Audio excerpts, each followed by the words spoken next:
Cette semaine, c'est la paracha de Toledot. C'est une très belle paracha. On nous parle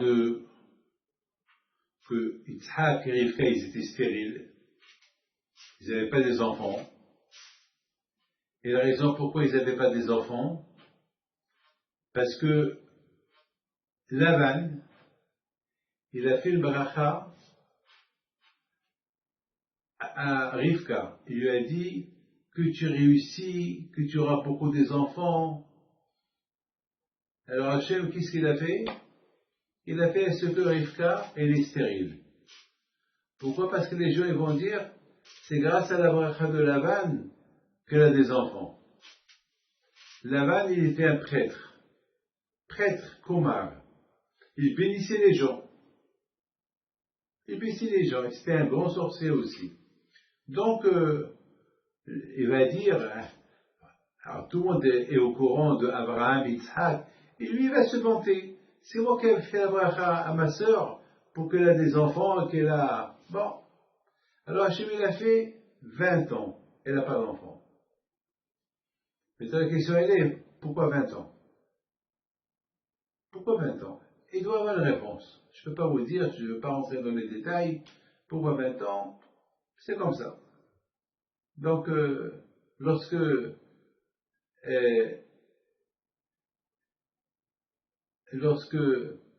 il avait 60 ans, Yitzhak, il a eu Yaakov et Esav. Bon, maintenant, on a vu quelque chose de magnifique. Que Yaakov, il aimait Esav. Et Yitzhak, il aimait Esav. Et Rivka, elle aime Yaakov. Maintenant, la question, elle est, comment est-ce possible que Yaakov, qui est le tzaddik, Yaakov, Ishtam, Yosef, Ohalim, Yaakov, il est moins aimé que Esav? C'est pas possible. Quoi? Yitzhak, il sait pas. Rien qu'imaginez-vous, Yitzhak, du matin au soir, il entend la voix de Yaakov. Hakol kol Yaakov, la voix de Yaakov. Il était toujours dans la Torah, il étudie la Torah, toujours, Hakol kol Yaakov. Et voilà, et Esav, il est toujours dehors. Esav, toujours, il est avec ses outils, c'était un chasseur, qui faisait de la chasse. C'est de la folie. Et Esav, il était le bien-aimé de Yitzhak. La question, elle était pourquoi Yitzhak, il est maracha? Et pourtant, alors Hachamim lui disent que Esav était très intelligent. Il venait chez son père. Il dit, papa, comment on fait le maaser pour la paille? Papa, comment on fait le maaser pour le sel? Mais pour le sel, il n'y a pas de maaser pour le sel. Le sel, c'est pas... La paille, c'est la paille, il n'y a pas de maaser pour la paille. Mais Esav était malin. Il voulait Zamak, soi-disant, montrer à son père qu'il est tzaddik, alors qu'il est rachat. Alors pourquoi Yitzhak, il a préféré Esav? Mais vous avez bien remarqué que si Yitzhak, il aimait Esav, c'est quelle raison? Il doit avoir une raison. Maintenant, on va essayer de connaître quelle est la raison. Alors, il faut savoir une chose. Je vais vous donner une belle réponse. Il faut savoir que David Amelech était rouge. Il était très rouge. Alors, Shmuel Hanavi, lorsqu'il a vu David Amelech, il a cru que David Amelech, c'est un assassin. Il fait couler le sang. Et Akadosh Baruch Hu, il a dit à Shmuel Hanavi, tu te trompes. Si David Amelech, il est rouge, c'est pas parce qu'il fait couler le sang, parce qu'il fait les petits côtes des femmes qui lui apportent des torchons de Nida, pour voir est-ce que c'est du sang ou c'est pas du sang. Et si tu vois du sang, c'est parce que il fait les guerres contre les ennemis de Am Israël. Alors, il faut savoir une chose, de la même façon qu'un homme, il peut être coléreux, un homme, il peut être méchant, un homme, il peut avoir les mêmes qualités, le contraire. Vous savez, si tu vois quelqu'un qui est... Comment vous allez savoir que vous êtes venu au Gilgul? Mettons, vous deux. Shmuel, comment tu sais quel Gilgul tu es venu? Hein, Yoel? De quel Gilgul? Comment tu peux savoir de quel Gilgul tu es venu? Comment tu peux savoir? Alors, Hachamim me disent que s'il y a une chose bonne que tu aimes faire, c'est que tu es venu dans le Gilgul pour faire cette bonne chose. Et si tu as une attirance vers une chose qui est mauvaise, c'est que tu es venu dans le Gilgul pour faire cette chose qui est mauvaise. C'est facile. Moi, par exemple, je sais pourquoi je suis venu. Je sais c'est quoi mon tikkun dans ce monde-là. Eh ben, mon tikkun, c'est j'aime bénir les gens. Vraiment les bénir. Et je veux que les gens y réussissent. Je veux le bien pour les gens. J'aime enseigner la Torah. J'aime la tzedaka. J'aime répondre à des questions. J'adore les questions de Torah et j'aime les répondre. Donc, plus ou moins, je sais. Mais aussi, je sais quelles sont mes faiblesses. Ça, je ne peux pas les dire.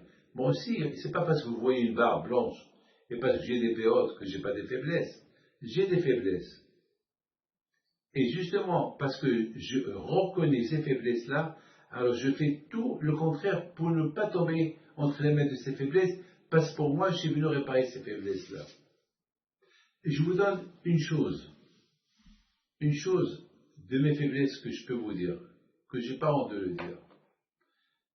Par exemple, beaucoup des fois, lorsque je vais faire la tzedaka, je pense à une somme, et après je dis c'est beaucoup. Après je dis non c'est beaucoup, et il faut que je donne la moitié, après je dis même la moitié c'est beaucoup, il faut que je réduise. Donc j'ai compris que la somme qui vient dans ma tête, la première, c'est ça qu'il faut que je donne. Vous avez compris? J'ai compris que pourquoi j'ai pensé à cette somme en premier? Ben, c'est Hachem qui me l'a mis dans la tête. Par exemple, lorsque je suis dans les avions, j'ai des tendances, dans l'avion, j'ai des tendances de prendre un cachet et je dors 8 heures, 7 heures. Et après je me dis, David, c'est dommage, pourquoi tu vas dormir? Étudie. Parfois, vous savez, c'est comme ça. J'ai des faiblesses sur autre chose, je ne peux pas dire. Par exemple, je peux vous dire quelque chose. Vous croyez que j'aime pas ce que tout le monde aime, moi aussi j'aime. Mais c'est péché. Par exemple, le Rambam, il dit, le cochon, il est bon. Celui qui dit que le cochon est, il est fou. Parce que le cochon, on le trouve sur les tables des rois. Et, le monde entier, ils adorent le cochon. C'est bon, mais Hachem nous l'a interdit. C'est tout. Chacun de nous, il sait ce que la Torah lui interdit, et il a des faiblesses sur ces choses-là. Ah, maintenant, ça dépend. Par exemple, moi, jamais je vais imaginer fumer Shabbat. Je vais jamais imaginer que je vais faire l'idolâtrie. Est-ce que vous pouvez imaginer que moi, je vais faire l'idolâtrie? Vous pouvez imaginer que moi, je vais fumer Shabbat, Hassu Shalom? Eh ben, tu sais que celui qui s'énerve, comme s'il fait l'idolâtrie. Regarde, le Tzara est très fort. Il sait que toi, tu es venu dans ce monde-là pour être métaken, pour réparer quelque chose, et le Tzara, justement, il veut te pousser à faire la chose. Ça veut dire que, Baruch Hashem, il y a quelqu'un qui vient chez moi, il est venu chez moi cette semaine, et vous savez, il voulait pas venir me voir. C'est sa femme qui l'a forcé. C'est sa femme. Et il rentre, il allume la cigarette en face de moi. Je lui dis, monsieur, tout d'abord, je fume pas, et ça me gêne. Et c'est pas... Il me fait comme ça.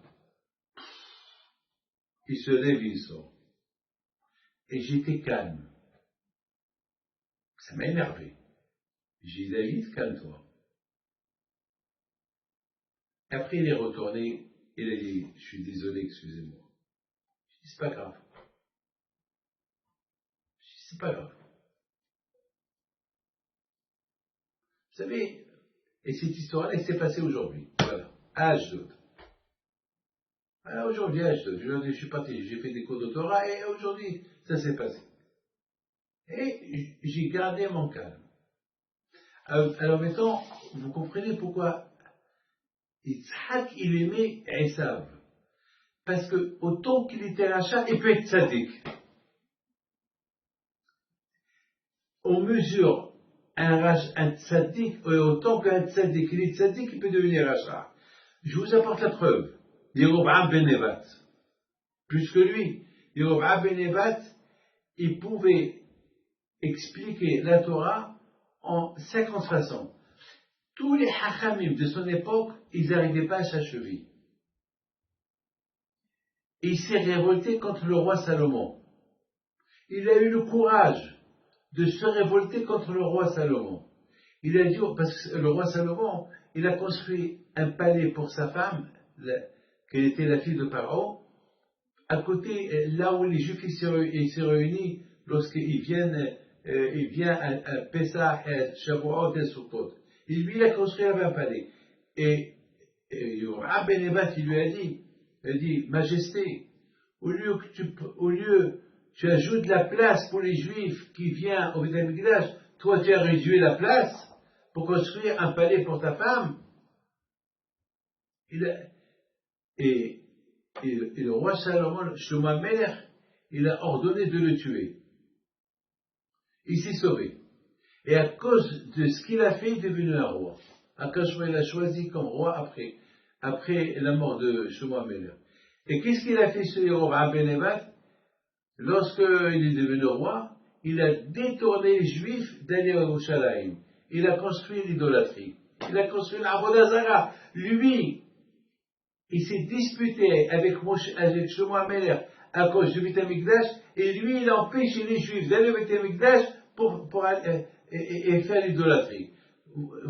Ça veut dire, autant que tu peux être rachat, tu peux être tzaddik. Et autant que tu peux être tzaddik, tu peux être rachat. Donc il faut faire attention. Si tu es tzaddik, il faut savoir comment te maintenir pour essayer de tzaddik. Et si tu es rachat, alors que le bon Dieu t'aide pour devenir un tzaddik.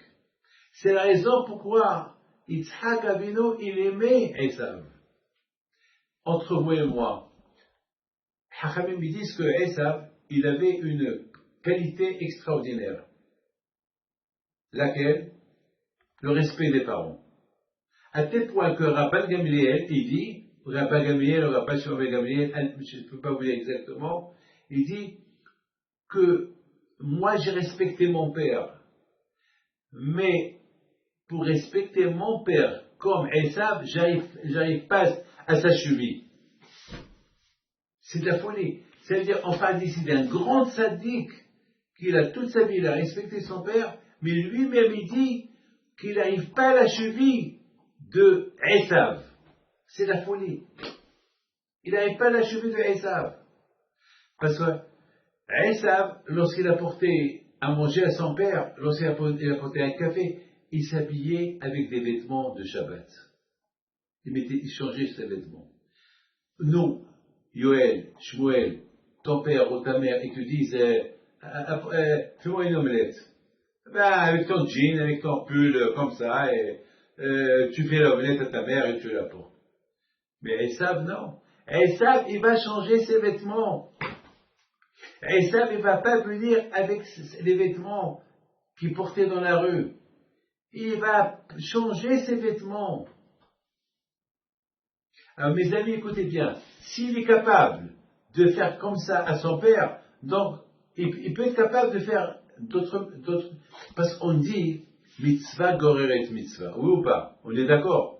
Tu fais mitzvah, et te pousse à faire une mitzvah. Alors, comment tu expliques? Esav, il fait une mitzvah, et devait le pousser à faire une autre mitzvah, oui ou pas? Et comment ça se fait? Il fait la mitzvah de respect, Kibbutz Abahem, respecte ton père et ta mère, et après il fait des Averot. Comment vous expliquez ça? Il n'y a pas de réponse. C'est pour ça qu'Akadosh Baruch Hu, il déteste Esav. C'est écrit dans la Torah que Hachem, il a dit au prophète, va Ohab et Yaakov et Esav sinitiv. J'aime Yaakov et Esav, je le déteste. Pourquoi Hachem? Depuis quand on a vu Hachem, il déteste quelqu'un? Ben parce que c'est pas possible. On dit mitzvah, goré, mitzvah. Une mitzvah est entraîne à faire une autre mitzvah. Et lui, il fait la mitzvah de Kibbutz Avraham mieux que Rabban Gamliel, ou Rabban Shimon ben Gamliel, mieux que lui. Et une fois qu'il l'a fait, il va faire une avera. Comment vous comprenez ça? Ça veut dire qu'il était rachat. Il voulait pas faire il voulait que cette mitzvah. C'est tout. Il voulait que celle-là. Il voulait que celle-là. Pourquoi il voulait que celle-là? Parce qu'il disait, mon père c'est un saint, mon père c'est un kadosh, mon père c'est un malach, il mérite que. Mais attends, mais il y a le bon Dieu. Mais Esav, il a séparé l'amour du bon Dieu avec l'amour qu'il avait pour son père. C'est la folie, ça. C'est pas possible. Si tu aimes tant comme ça ton père, alors tu peux aimer un Akadosh Baruch Hu aussi comme ça. Si tu fais un sacrifice pour ton père comme ça, c'est que Esav, il avait des forces énormes. C'est pour ça Yitzhak il aimait. Il disait peut-être il y a une chance. Parce qu'avec ces forces qu'il a, il peut avoir, et je vais lui montrer que je l'aime. Lui-même, moi aussi je l'aime. Mais il sait que j'aime le bon Dieu, mais lui il n'aime pas le bon Dieu. Alors peut-être, il va finir un jour à céder cette haine qu'il a contre le bon Dieu, au lieu d'aimer la rue, il va commencer à aimer Akadosh Baruch Hu. Jusqu'à là, on a compris. Maintenant, écoutez, je vous en prie, vous allez écouter ça. Maintenant, Yaakov, c'est le frère de Esav, oui ou pas? Et Yaakov était tzaddik ou racha? Hajj Shalom. C'est tzaddik. Maintenant, il habite avec Esav. C'est extraordinaire. Esav, il n'apprend pas de Yaakov, et Yaakov, il n'apprend pas de Esav. Ils habitaient ensemble. Yaakov, il apprend de son père et sa mère, et Esav, il n'apprend pas à Sever Hachem, ni de son père, ni de sa mère, ni de Yaakov. Ah, maintenant, il y a une question. Abraham Avinu, il est mort. Où était Esav? Il partit à la chasse. Ce jour-là-bas, il a tué Nimrod. Ce jour-là-bas, il a violé une femme. Il a tué. Il a volé. Il a fait 5 avérotes ce jour-là-bas. Il était fatigué. Il entend des espidim. Il entend, parce que c'est bizarre que Esav, il va pas chez sa mère, il va chez Yaakov. Il a senti des lentilles, mais chez sa mère aussi il y a des lentilles. Qu'est-ce que tu viens chercher chez Yaakov? Yaakov, c'est pas un chef cuisinier. Puis il va chez sa mère. Non, mais il a vu un monde fou, il a vu des gens qui s'écoutent, des spédim. Un spéd pour les morts. On dit que les spédim, ça rapproche la personne du bon Dieu. Parce que lorsqu'il y a un espède, voilà Abraham Babylone. Il avait 170 ans, 176 ans, et à la fin il est mort. Vous savez, le meilleur moussard qu'on entend lorsqu'on perd un père, lorsqu'on perd une maman, ou bien lorsqu'on perd un tzaddik, ou bien lorsqu'on voit quelqu'un qu'on connaît bien, qu'il est mort, et on entend les gens qui parlent de lui, et voilà, il a tout laissé ici. Il est parti sans rien. Mais Esav, il ne voulait pas écouter ça. Il a préféré manger les lentilles crues chez Yaakov et ne pas manger des bonnes lentilles chez sa mère, parce que là-bas, il faut qu'il écoute des cours. Et Allah. Il faut qu'il écoute. Il ne veut pas écouter. Il ne veut pas écouter. Donc, maintenant,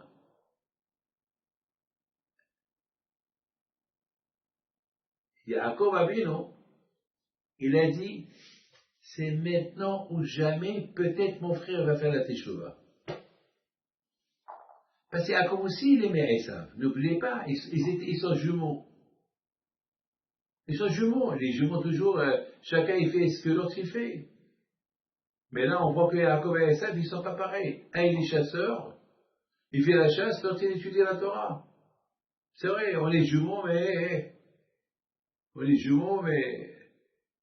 il y a, il y a des limites. Il y a des limites. Alors là, Yaakov Abinu, Hasbi Shalom, Saint Tzadik Yaakov Abinu, il a dit, c'est le moment où jamais je vais parler à Esav. Donc, Esav, il dit à son frère, je sens des lentilles, je peux me donner, Al-Etilina, voilà, j'ouvre ma bouche, donne-moi. Il lui dit, non, je veux ta Bechora. Il lui dit, c'est quoi la Bechora? C'est quoi le droit de naître? Ben, le droit de naître, c'est Beth Amikdash, et il y a beaucoup de mitzvot qui sont liés, il y a le Pidyon, il y a beaucoup de mitzvot qui sont liés dans le, vous êtes Bechor, Yoel. Donc, vous voyez, il y a des halachot dans la Bechora. Il y a beaucoup d'halachot. Et surtout avec le Beth Amikdash, et Akash Baruch Hu, il a béni les Bechorim, ils sont bénis. Donc, il a dit, il a commencé à lui expliquer. Mais entre-temps, lui, il a faim. Esav, il a faim. Il veut manger. Ça ne l'intéresse pas, c'est halachot. Et il dit, écoute-moi, hein, alors, vends-moi ta Bechora. On fait un échange. Pourquoi tu veux que je te donne à manger? Alors tout le monde pose des questions, mais Rahmanout, il a faim. Pitié. Tu profites. Pitié. Yaakov Abinu alav shalom. Je donne la parole d'honneur. Yaakov, Saint Tzadik. Vous savez que Yaakov, c'est pas, on dit Yaakov, tu m'écoutes Shmuel. On dit, Yaakov ishtam yushev ohalim. Il est humble, il est simple, il n'est pas malin. Il n'est pas malin. Alors là, on a tendance de croire qu'il est malin, ou pas? Ou pas, hein? Il n'est pas malin. Il a voulu simplement acheter la Bechora, parce qu'il n'y avait même pas de papier. Il n'y a rien. Il n'y a rien. Lorsqu'on achète, on achète quelque chose qui est là, oui ou pas? Mais on n'achète pas, hey, Yoel, vends-moi ton droit de Bechor. C'est des choses qu'on n'entend pas. C'est des choses qu'on n'entend pas. Mais Yaakov Avinu alav shalom, il a voulu voir, une fois que Esav il a mangé, est-ce qu'elle est importante pour lui cette mitzvah? Est-ce qu'il va regretter ou pas? C'est tout. C'est tout. Parce que, on aurait pu dire que, mettons, Esav, il a faim, parce qu'il a faim, alors il a dit, ouais, je suis dans la Bechora. Ok, mais toi qui n'as pas faim. Qu'est-ce que la Torah a dit? Il a commencé à rigoler sur la Bechora. Yaakov Abinu alav shalom, il n'a pas acheté la Bechora. Il voulait tester son frère jusqu'à quelle limite il va aller. Parce après, n'oubliez pas une chose, que le Bechor, il prend 2 parts de l'héritage. Donc ça veut dire, Esav, mais t'es fou. Mais en vendant ta Bechora, toi qui aimes l'argent, tu vas perdre 2 parts de l'héritage, vous ou pas? Vous êtes d'accord avec moi? Mais vous, il est fou. Mais lui, il ne croyait pas à tout ça. Mais maintenant que tu as mangé, son frère, il a bien expliqué, maintenant qu'il a mangé, qu'il a plus faim, qu'il regrette, qu'il dit à son frère, hé mon frère, tu m'as vendu à Bechora, mais tu sais, c'est pas du business, ça, hein? On vend pas ça. Il n'y a pas de preuve, il n'y a pas de papier, il n'y a rien du tout, ouais.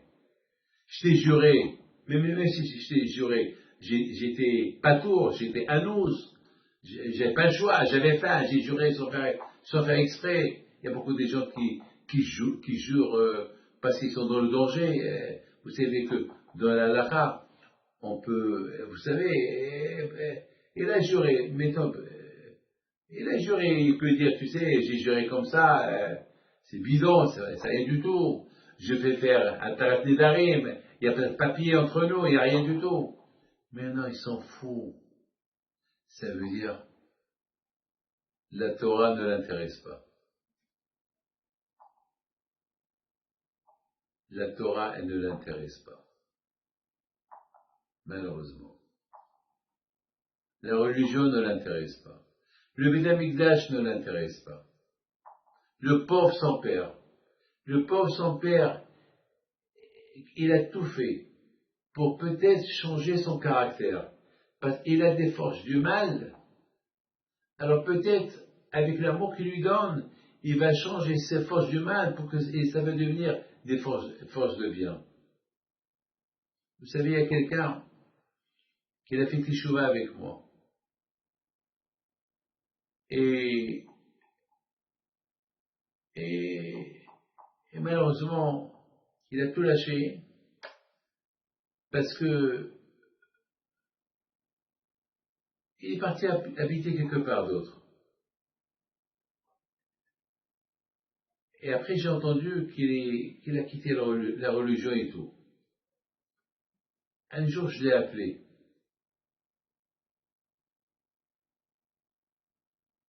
Je lui ai dit, Gabi, il m'a dit, Rabbi David? Oui, Gabi. Rabbi David, ça va? Moi, ça va. Et toi? Bon, Hachem, ça va. Je lui ai dit, ça va quoi?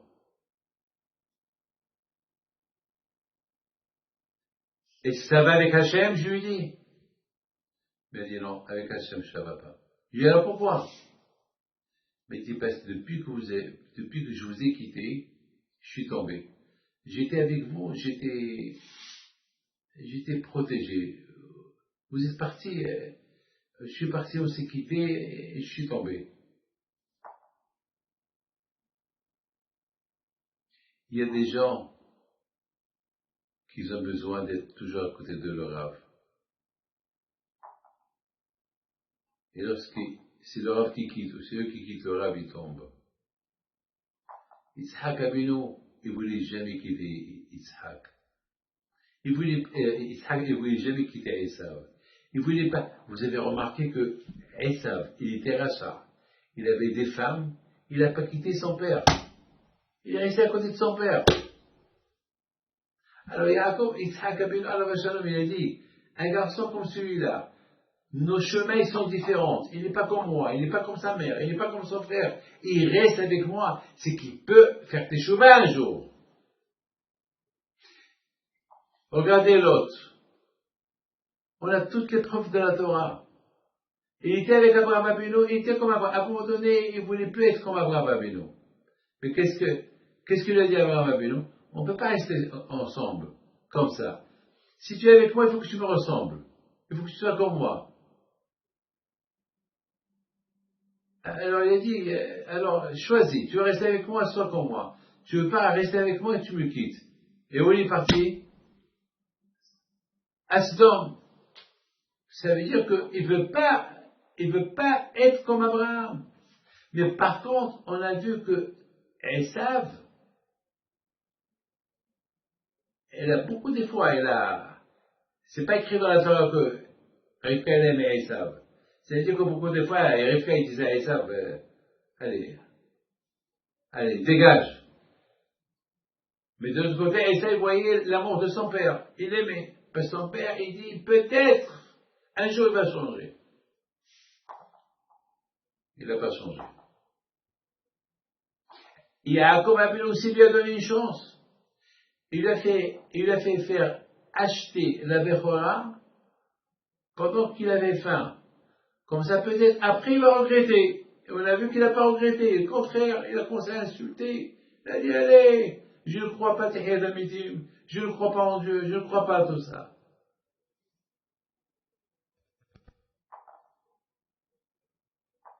Maintenant on a compris pourquoi Hashem Shalom, entre vous et moi, sachez que Yaakov, il n'a pas besoin de la Bechora de Esav. Vous savez pourquoi? Vous savez pourquoi ou pas? Hashmoel. Tu sais pourquoi? Parce que Yaakov, il était vraiment le Bechor. Regardez-moi ce que j'ai ici. J'ai un verre. Vous le voyez? Je prends par exemple, je prends une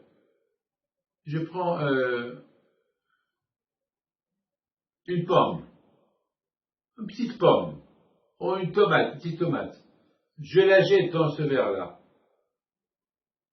Après, je prends une autre tomate. Je la jette sur la tomate qu'elle est en bas. Maintenant, si je vais prendre des tomates, quelle est la première tomate que je vais prendre? Deuxième. La deuxième. Et quelle est la deuxième tomate que je vais prendre? C'est que j'ai mis la première. Eh bien, c'est exactement. Lorsque Yitzhak Avinu, la femme de Yitzhak Avinu, est tombée enceinte, elle est tombée enceinte, le premier, c'était Yaakov. Donc maintenant, le premier qui était Yaakov, c'est lui le Bechor.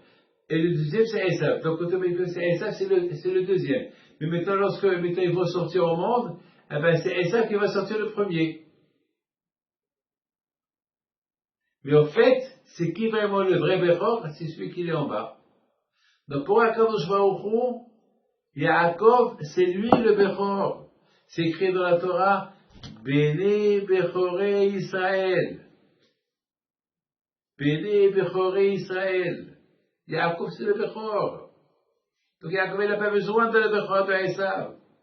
Ce soit Esav Sangoy.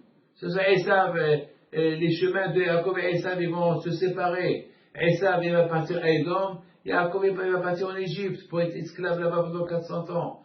L'esclavage, c'était non seulement pour la descendance de Yaakov, l'esclavage, c'était aussi pour qui? Pour Esav. Mais Esav est parti. Moi, je veux pas être comme vous, il a dit. Donc, finalement, Yaakov, il n'avait pas besoin de la Bechora de Esav. Il n'avait pas besoin. Il voulait simplement le réveiller. Vous avez compris? Il voulait simplement le réveiller. Mais il ne s'est pas réveillé. Il ne s'est pas réveillé. Maintenant, vous savez qu'est-ce qu'on dit?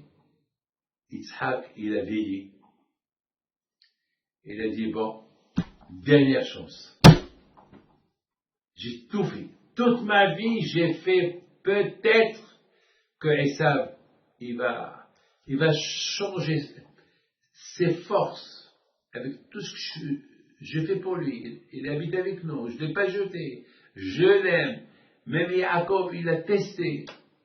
Maintenant, ça va être ce qu'on appelle la solution finale. Laquelle? Tu me fais un bon gigot, un bon méchoui, mais avec une gazelle ou un cerf, quelque chose de la chasse. Et ça, il était chouette. Vous avez compris? Pour faire de la chasse et préparer un repas pour son père, il faut qu'il prenne le couteau, il faut qu'il fait l'aiguisé, c'est qu'il connaissait la halachot, les lois de la shchita, il connaissait tout, il faisait le nikour, enlever les veines qui sont interdites, le guide anacé, que les avots ils ont respecté. Ça veut dire, vous vous rendez compte, Yitzhak, il fait confiance à Esav pour qu'il lui apporte à manger. Mes enfants, si vous voyez un monsieur qui fume Shabbat, un monsieur rachat, un monsieur qui ne croit pas en Dieu, rien du tout, vous allez manger de sa viande? Bien sûr que non, attends, impossible. Une fois à Genève, il y avait une place vide, directeur de la banque, une banque de Genève. Et le propriétaire de la banque, il a fait une annonce qu'il est à la recherche d'un directeur, qu'il a CEO, qu'il n'est pas avec des études, Il y a un monsieur qui se présente. Il dit, je suis prêt à travailler chez vous, voilà mes certificats, papa.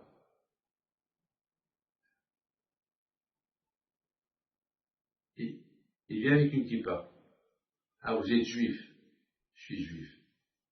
Ça veut dire, vous voulez Shabbat? Je vais Shabbat. Si ça ne vous arrange pas. C'est important pour moi, Shabbat. Et les jours de fête. Il dit, je respecte. Alors il dit, écoutez, vendredi, venez me voir. Il vient le vendredi. Il dit, voilà, je vous donne ce dossier-là. Regardez-le. Et lundi, donnez-moi votre avis. Mais de ce dossier-là, pour bien le comprendre, il faut au moins 4 jours. Bon, il lui donne. Le lundi matin, il arrive avec le dossier. Elle dit, tout est bon. Elle dit, tout est bon. Il prend le dossier, il regarde. Il dit, combien de jours ça t'a pris pour voir ce dossier? Elle dit, je suis resté là-dessus vendredi soir, samedi soir et dimanche. Je dis, alors, vous n'avez pas respecté votre Shabbat alors? Non, c'est parce que je suis obligé pour terminer vite le dossier pour vous l'apporter le lundi, comme ça je commence à travailler lundi. Il lui dit, si tu ne fais pas confiance en ton Dieu, comment moi je vais te faire confiance? Tu es un menteur. Si tu ne respectes pas ton Dieu, qui t'interdit à travailler Shabbat, comment tu veux que moi je te fais confiance? C'est une vraie histoire, hein. Je n'adapte pas. C'est quelqu'un important qui me l'a raconté, qui était présent à cette histoire-là. Alors maintenant, ça veut dire que c'est-à-dire on ne peut pas faire confiance à Esav.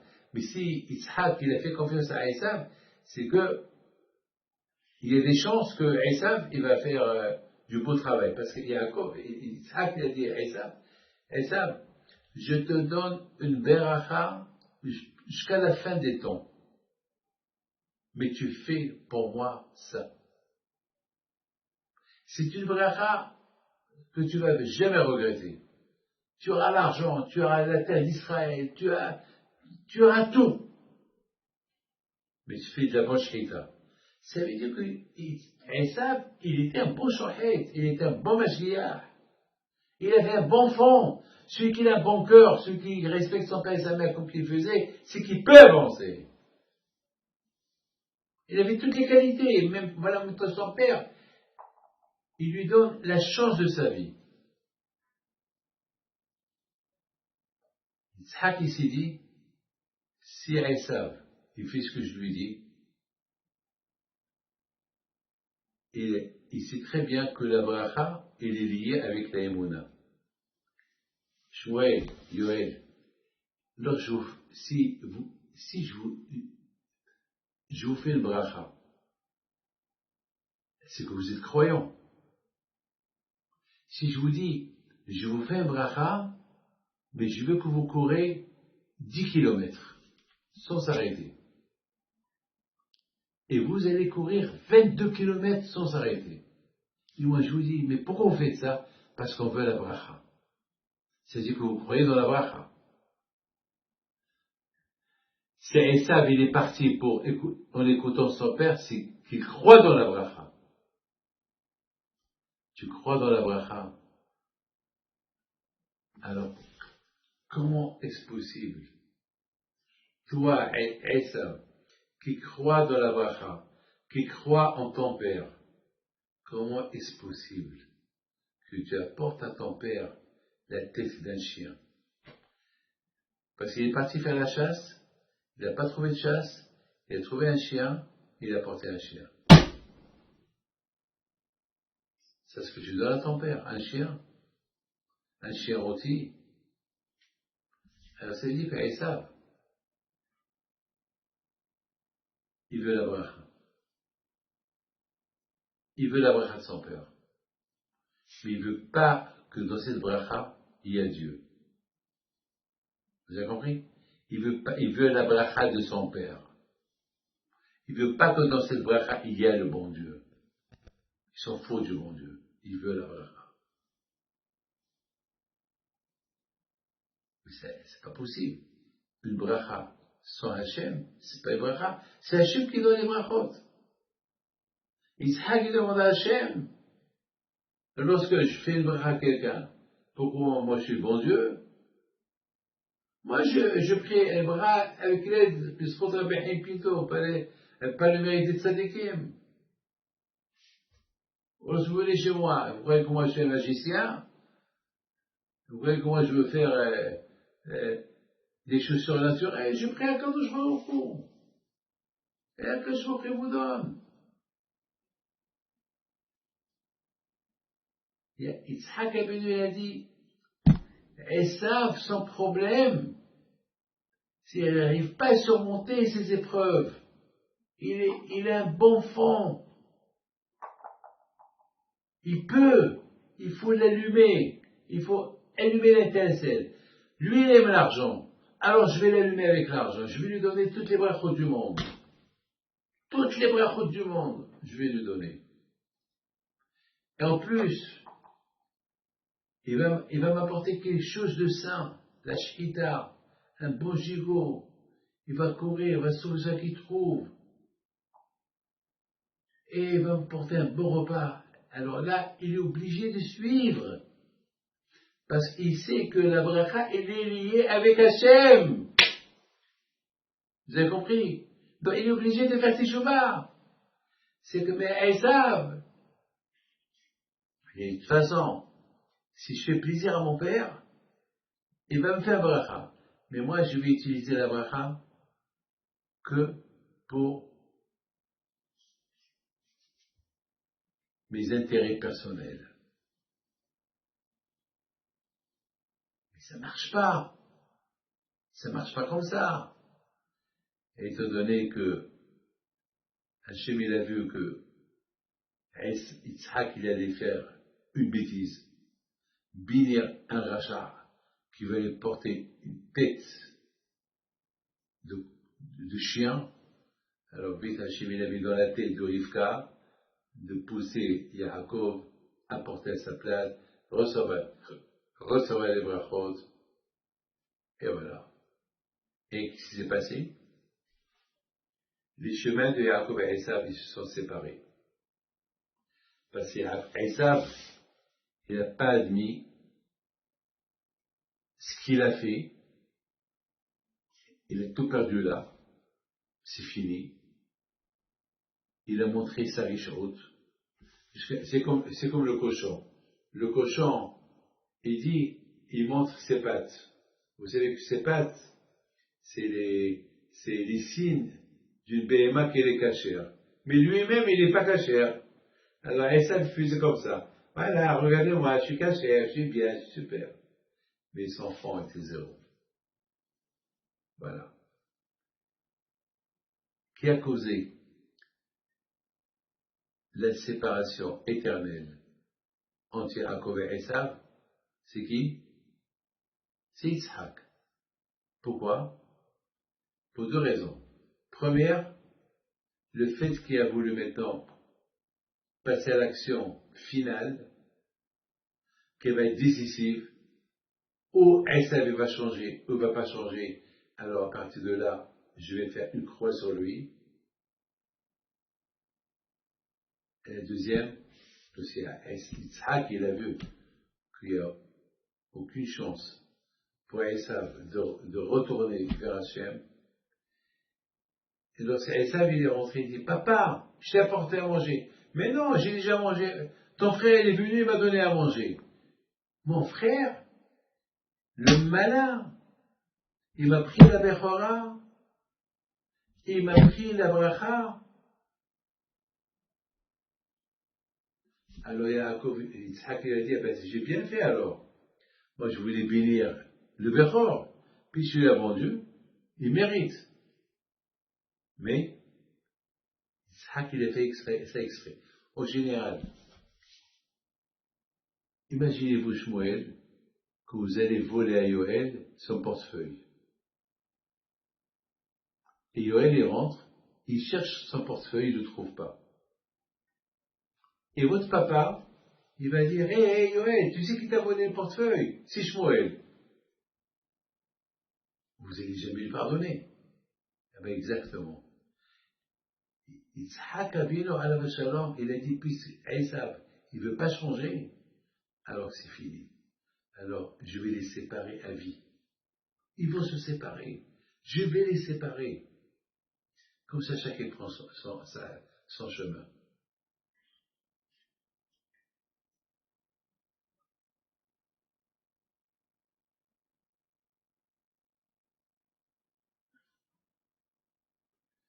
Et je termine.